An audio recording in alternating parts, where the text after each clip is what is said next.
Hai hai, selamat datang kembali di channel Min Donghua. Di video kali ini kita akan melanjutkan cerita Donghua Beta Truck Devon. Ayo nggak pakai lama-lama lagi, kita langsung aja ke ceritanya. Cekidot. Pada saat ini, kadal roh api raksasa itu terbang 100 kaki ke udara. Tapi berapa banyak kekuatan yang dibutuhkan untuk melakukan itu? Kemudian kilatan petir yang seperti benang menyambar. Di ujung kilatan petir, Xiaoyan tiba-tiba muncul. Dalam sekejap, tubuhnya menjadi puluhan ribu kaki panjangnya. Sehingga melampaui kadar roh api dalam sekejap. Tiba-tiba tinju yang seperti jurang itu bagaikan meteorit yang jatuh. Besar dan mengejutkan. Tentu saja momen ledakan itu memberikan tekanan yang sangat besar pada semua yang ada di sekitarnya. War!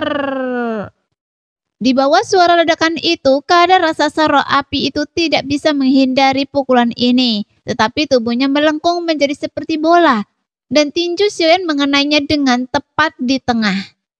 Meski begitu, pertahanannya juga di luar imajinasi, dan ia mampu menahan pukulan Yuan Shen alam kuno. Adapun alasan mengapa kadar raksasa roh api ini belum musnah, mungkin karena ia memiliki pertahanan yang sangat kuat.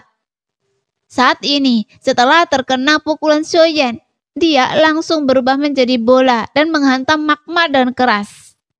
Dia adalah makhluk yang tangguh, gumam Xiaoyan sambil mengejarnya dan menendangnya keluar dari magma lagi. Meskipun metode serangannya sama, tetapi ketika pukulan kedua mendarat di roh api itu, armor kulitnya yang kokoh dan berat meledak dengan suara berderak. Kemudian nyala api menyembur keluar dari tubuhnya yang dipenuhi gelombang kekuatan penghancur dan benar-benar menghindari ruang dan langsung menuju Xiaoyan. Meskipun gumpalan api itu tampak seperti bukan apa-apa, tetapi ketika jatuh pada Xiaoyan, mereka meledak dengan kekuatan penghancur yang luar biasa. Namun sosok Xiaoyan yang tingginya puluhan ribu kaki menghilang dalam sekejap. Dan ia berubah menjadi sosok dengan ukuran normal untuk menghindarinya. Tapi gumpalan api yang penuh kehancuran ini tidak menghilang, melainkan menyapu ke arah sosok-sosok di sekitarnya. Sial, orang ini benar-benar gila. Saat melihat tindakan Xiaoyan, dia tidak mampu membunuhnya dan malah melepaskan api berbahaya yang membuat mereka mundur dengan cepat. Namun kecepatan api itu semakin cepat.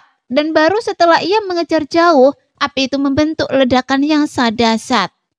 Jadi meskipun ledakan itu tidak mengenai mereka secara langsung, tapi mereka juga terkena dampaknya.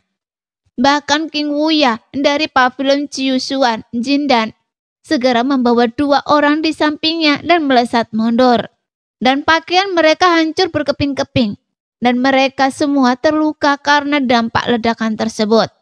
Tapi 2 sosok di antaranya yang memiliki koreng di tubuh mereka tidak memilih untuk menghindarinya, tetapi secara paksa menyerap api kehancuran. Bahkan alis Xiaoyan terangkat ketika melihat ini. Begitu pula dirinya, di bawah gemuruh guntur yang dahsyat. Nyala api yang mengejarnya tentu saja tidak dapat mengejarnya, sehingga Xiaoyan tidak mengalami kerusakan apapun. Namun saat ini Xiaoyan menyadari kelemahan api pemusnahan. Meskipun api ini menempati peringkat pertama karena kekuatannya yang luar biasa, yang bahkan memiliki kekuatan aturan penghancuran. Tapi kelemahannya juga terungkap karena butuh waktu untuk melepaskan kekuatannya. Jika seseorang memiliki kecepatan yang cukup cepat, maka serangan semacam itu dapat dihindari. Pada saat ini, mata Xiaoyan berkilat dan dia bergumam. Tetapi aturan dunia ini memang seperti ini. Ada kelebihan dan ada kekurangan, jadi mustahil untuk menjadi sempurna. Tetapi aturan dalam tubuh saya dapat menembusnya. Jika saya bisa mengendalikan musuh, jika saya bisa memastikan bahwa saya bisa mengenainya, maka peluang untuk membunuh musuh pasti akan meningkat pesat.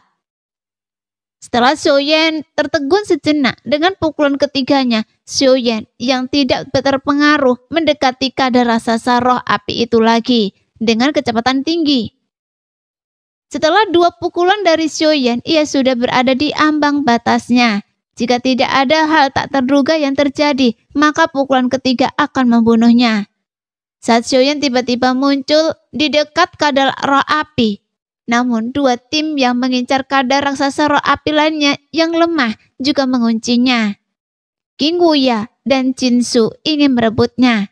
Terlepas dari kekuatan bertarung Xiuyan, jelas mereka tidak ingin menyerah. Namun King Wuya tampaknya belum siap untuk bertindak, tetapi tampaknya sedang menunggu kesempatan. Siap untuk merebut api ungu itu. Klan Jin yang tak pernah mundur sejak awal dan mereka tampak sangat menginginkan api ungu penghancur yang terkandung dalam kadar raksasa roh api. Api penghancur tadi tampaknya tidak dapat melukai mereka, seolah-olah luka di tubuh mereka semakin tebal. Dan mereka langsung menyerbu kadar raksasa roh api tanpa peduli apapun. Bahkan tanpa takut akan serangan Xiuyan. Namun pukulan Xiuyan tak henti-hentinya dan ia melesat keluar. Saat ia melesat keluar, tubuhnya berubah menjadi puluhan ribu kaki lagi dan tinjunya langsung menyelimuti kadar raksasa roh api. Meski begitu, kedua sosok dari klan Jin itu juga tidak mundur. Pada saat yang sama, api agung menyembur keluar dari tubuh mereka dan fluktuasi yang dipancarkan mengandung kekuatan aturan. Mereka berubah menjadi dua tangan raksasa yang menyala-nyala. Tangan keheningan yang membara. Dengan raungan dari kedua sosok dari klan Jin, tangan keheningan yang membara mencengkeram kadar raksasa roh api dari kiri dan kanan. Sehingga api pada kadar raksasa roh api langsung terserap. Seolah-olah mereka ingin meraih api aneh itu di hadapan Xiuyan. Melihat ini, Xiuyan menghentikan tinjunya yang awalnya memborbadir kadar raksasa roh api. Sebaliknya, ia memborbadir dua orang yang sedang menjalani tahanan rumah. Ada sedang mencari kematian. Xiuyan meraung dan marah. Jelas jika mereka ingin merebut roh api, maka Xiuyan tidak akan sopan lagi dan langsung menyerang keduanya. Di bawah tinju Xiuyan yang bagaikan jurang itu menyapu dengan ganas. Kedua sosok dari klan Jin tidak berani mengabaikannya. Wajar saja mereka merasakan krisis hidup dan mati yang luar biasa. Jadi segera mundur dan mereka tak berani terus mencoba untuk merebutnya. Namun kadar raksasa roh api itu ingin memanfaatkan kesempatan itu untuk melarikan diri. Setelah Xiuyan memukul mundur kedua sosok klan Jin, tentu saja dia tidak akan memberi kadar roh api kesempatan melarikan diri. Jadi Xiuyan segera menggenggam matahari dan bulan ke dalam telapak tangannya dan langsung mendorong ke depan. Kemudian sebuah telapak tangan besar tiba-tiba meraih kadar raksasa roh api dan meremasnya dengan kuat. War! Dengan suara keras, kadar roh api raksasa itu hancur berkeping-keping dan seberkas api ungu pemusnahan melayang di udara. Melihat api ungu pemusnahan itu tertahan sejenak, mereka berdua bergegas maju tanpa rasa takut lagi. Mencoba merebut api ungu itu, tetapi mata Xiuyan tidak tertuju pada mereka berdua. Karena King Wuya telah menunggu kesempatan ini untuk waktu yang lama. Jadi sosoknya muncul hampir seketika dan kekuatan jiwa yang dahsyat itu terkondensasi menjadi pedang tak terlihat yang menebasnya. Hai, kekuatan jiwa saya juga sudah berada di puncak alam kekosongan. Jadi tidak masalah bagi saya untuk menghentikan Anda sebentar. Jelas King Wuya tahu bahwa Xiuyan sangat kuat. Jadi dia tidak berniat bertarung dengan Xiuyan. Dan dia hanya ingin merebut api itu. Tetapi King Wuya jelas tidak tahu bahwa jika dia beradu kekuatan jiwa sekarang, Xiuyan bisa menghajarnya sampai babak belur. Chang Kyung-han, gumam Xiuyan dalam hati. Meskipun dia sudah lama tidak menggunakan keterampilan bertarung jiwa, bahkan sebelumnya dengan kekuatan jiwa alam Gyo, keterampilan bertarung jiwa tingkat rendah pun masih bisa mengerahkan kekuatan yang baik.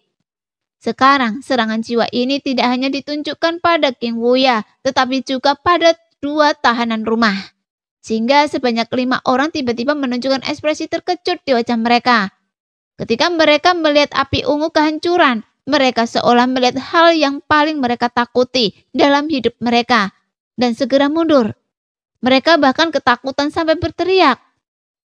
Apakah ini alam hasrat?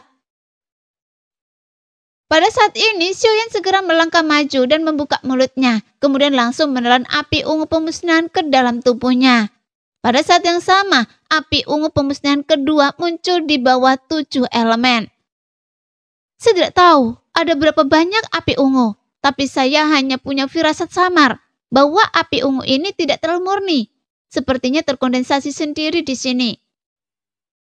Sambil bergumam, Xiaoyan tidak peduli lagi dengan kelima orang itu, dan dia tidak perlu membuang waktu. Kemudian kekuatan jiwanya menyapu lagi dan terus mencari api ungu berikutnya. Meskipun Xiaoyan tidak tahu apa itu untuk saat ini, tapi karena semua orang sedang memperebutkannya, itu berarti api itu pasti sangat berguna. Sekarang ada 2 lagi yang seharusnya sulit dibunuh. Jadi mereka masih hidup, tapi dengan kekuatan saya saat ini, saya bisa membunuh mereka semua. Nah, demikianlah video hari ini. Terima kasih sudah menonton video Min sampai selesai. Sampai jumpa lagi di video selanjutnya. Bye-bye.